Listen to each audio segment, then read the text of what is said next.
Nikita. So today we'll be starting with the general prologue of Canterbury Tales. तो ये जो general prologue है इसमें क्या किया गया है, चौसर जो है इसमें जितने भी कैरेक्टर्स उनके साथ ट्रैवल कर रहे थे, जो जर्नी पे थे टूवर्ड्स सेंट थॉमस बेकर्ड श्राइन जो कि कैंटरबरी कैथेड्रल में था, वहाँ पे जाने के लिए जो भी उनके साथ जर्नी में था उन्होंने उस कैरेक्टर को डिस्क्राइब किया है पहले।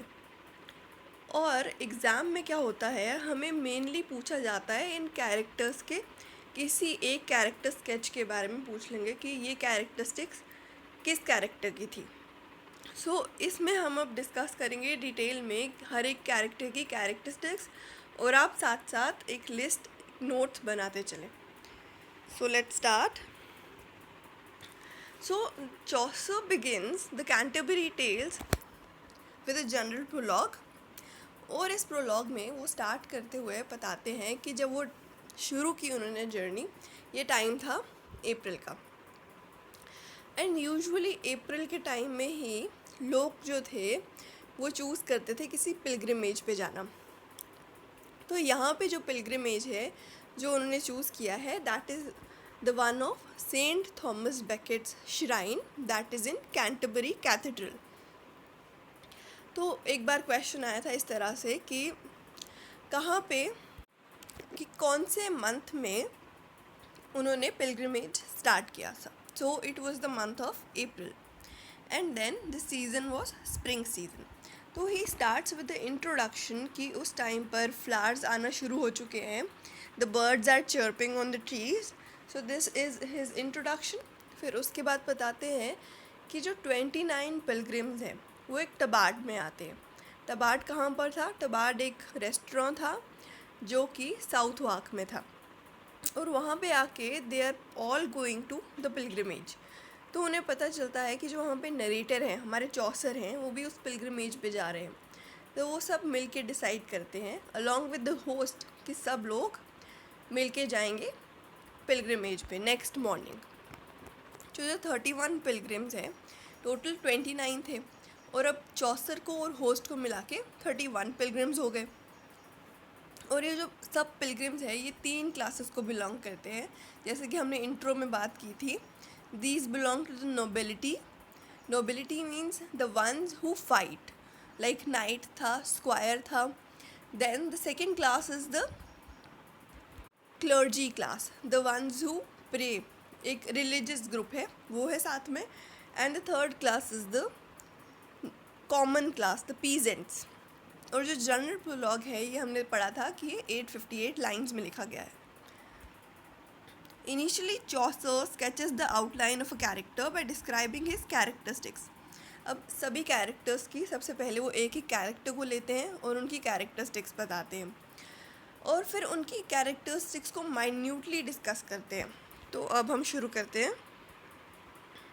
तो यहाँ पे हमने सब कैरेक्टर्स को कुछ ग्रुप्स में डिवाइड कर लिया है, लाइक मिलिट्री ग्रुप है, क्लर्जी क्लास है, then there is a trade class. इससे आपके लिए इजी हो जाएगा अगर एग्ज़ाम में क्वेश्चन आएगा तो जस्टिफाई कि कौन से जो कैरेक्टर्स है वो एक कॉमन ग्रुप से बिलोंग करते हैं। यहाँ पे मैं बता दूँ दैट रॉयल्टी क्लास से कोई नहीं था, दैट मीन्स कोई किंग क्वीन इस टाइप के कोई कैरेक्टर्स नहीं थे। चौसर ने मेनली कॉमनर्स को लिया था। तो सबसे पहले चौसर ने जिनको डिस्क्राइब किया वो थे knight. So knight according to Chaucer was very brave, और उनके अकॉर्डिंगली नाइट जो थे वो नोबलेस्ट थे, सबसे अच्छे जो वहाँ पे थे, शिप पे जितने भी लोग थे जो जा रहे थे तो उनमें से सबसे अच्छे नाइट ही थे। He was gentle and he was very polite, he was the most distinguished man. अब चौसर का ये मानना था कि जो नाइट थे he was the most distinguished man. अब अभी बता रहे हैं चौसर कि अभी अभी नाइट जो है वो एक बैटल अटेंड करके आ रहे हैं, और उन्होंने इतना भी बॉदर नहीं किया that he should change his clothes. उनकी जो शर्ट है एक बहुत सिंपल सी शर्ट उन्होंने पहनी है और उस पर एक स्टेन है। So he is least bothered about his clothes. Though उनके पास काफ़ी अच्छे हॉर्सेस हैं, आर्मर है, बट अपनी ड्रेसिंग पे वो बिल्कुल ध्यान नहीं देते थे। He found highest favour in all eyes, means सबके लिए वो बहुत ज़्यादा रिस्पेक्टफुल थे और सबको, जितने भी लोग उनके साथ पिलग्रिमेज पर जा रहे थे, सबके मन में उनके लिए रिस्पेक्ट थी. He was as modest as a maid. तो ये कुछ लाइन्स है, these can be asked directly to you in the exam कि ये किसके लिए बोली गई है.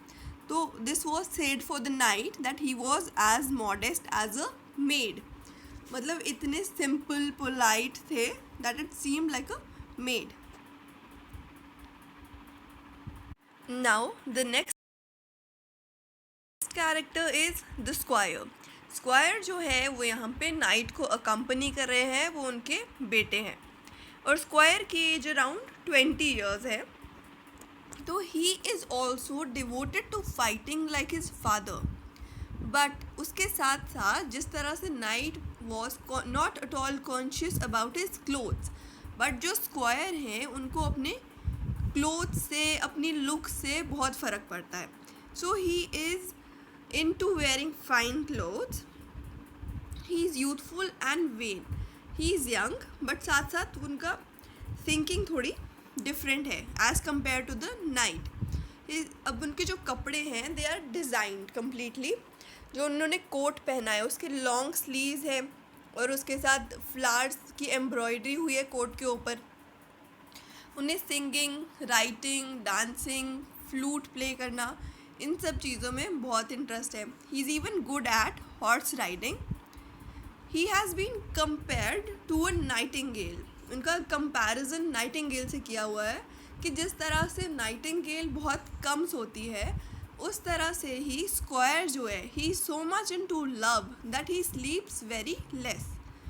और उनको कंपेयर किया गया यहाँ पे as fresh as the month of May, because वो हमेशा इतने जॉवियल, इतने खुश रहते हैं.